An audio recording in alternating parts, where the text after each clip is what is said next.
Today we're at the Montreal Science Center in the Old Port for the Star Wars Identity exhibition, and I'm with the museologist of the exhibition, Genevieve. How are you today?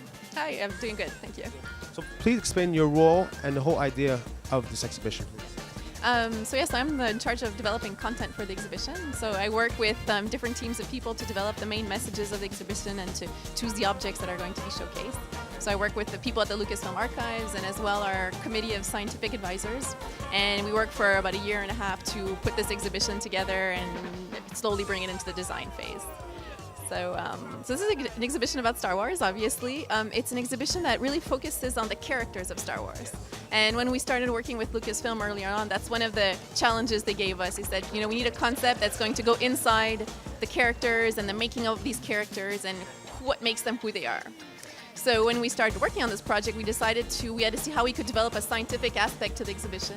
And we decided to explore the main characters, so Luke and Anakin Skywalker, and see how they evolved in their lives and how they develop their identity as they grow up from children all the way to adults. So that's like the main message of the exhibition, is how we develop as from children all the way to adults, both in the fictional world of Star Wars, but as well in our own lives as well. Tell us about the other components that are part of this exhibition that people can get involved in. There's several different components to the exhibition. First of all, there's the collection, so you can see the artifacts that are all original artifacts from the Lucasfilm Archives. So you've got costumes, you've got artwork, you've got original models and props. So that's one of the main components. Then also there's what we call an identity quest. And so this is the interactive component of the exhibition. And it's quite cool because you can really create your own Star Wars character. So we ask you, if you were in Star Wars, if you had been in the movies, who would you be in the Star Wars? So you're not being Princess Leia, you're not being R2-D2, you're really creating yourself in the Star Wars universe. And as you do this, you learn a bit more about how you became who you are. So what type of people can come and see this exhibition? Is it families? Is it older? Is it young people? This is an exhibition we really created for all age groups, and Star Wars reaches so many different generations. So you've got obviously the parents who love the classics and get all nostalgic about the original movies, and then their children who got to know the movies with the prequels.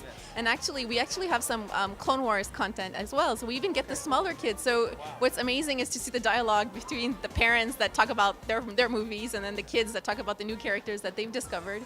And so it really goes and gets everybody. So there's classic material for the hardcore fans. There's some objects that have left the archives for the first time and that are in this show. There's objects for the smaller kids, and so it's definitely a family experience. So later on in the show, you're going to talk to us about your favorite parts about the exhibition, right? Yep, for sure. So stay tuned to see some more Star Wars Identities right here.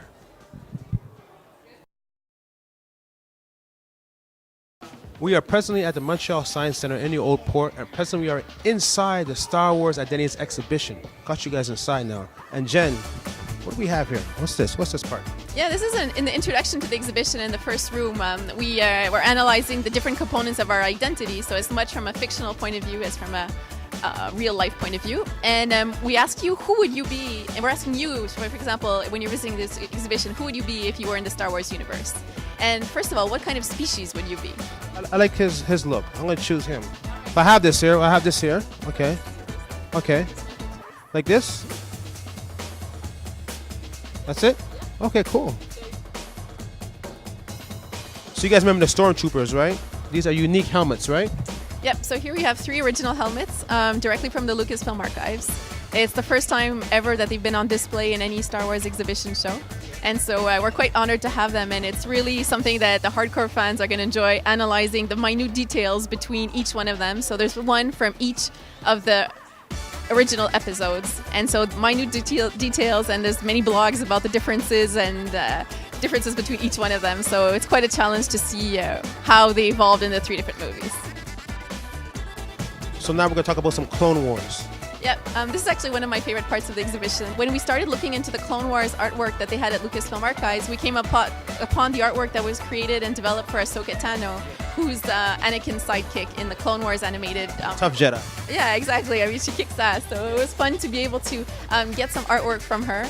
And what's interesting in the exhibition is we have like 3 generations of artists that worked on the same characters. So for example, in certain cases when we talk about Yoda, we've got artworks from the original creators in the 70s, so Ralph McQuarrie, for example. And then you get the 2nd generation of artists that worked for the prequels, and then you get the same characters drawn by the younger artists that did the Clone Wars. And so here you just have some pre-production sketches that were done, for example, to analyze all her facial expressions that were done in studies before actually doing the animation movies, and some sketches of how she might have looked, alternative views for her facial tattoos, for example. So it's an insight into the making of a character that's showcased right here. I like what we're seeing here right now. I'm getting excited. I'm getting goosebumps. Explain to us what's happening right here. This is one of the highlights of the exhibition. It's one of the star moments that we call it, and it's a showcase where we feature all of the original models from the original movies. So these are models created in the 70s or early 80s by the original production team. So that's really quite exciting to be able to bring them to Montreal, and these are very delicate objects. So if people want to come and see the exhibition, how can they get information about the exhibition? If you go onto the Montreal Science Center's website, you've got all the information that you need. You can buy your tickets in advance, which can be good because sometimes there's some big lineups. Thank you very much, and very good job. I know it's a lot of work, but great job. No problem.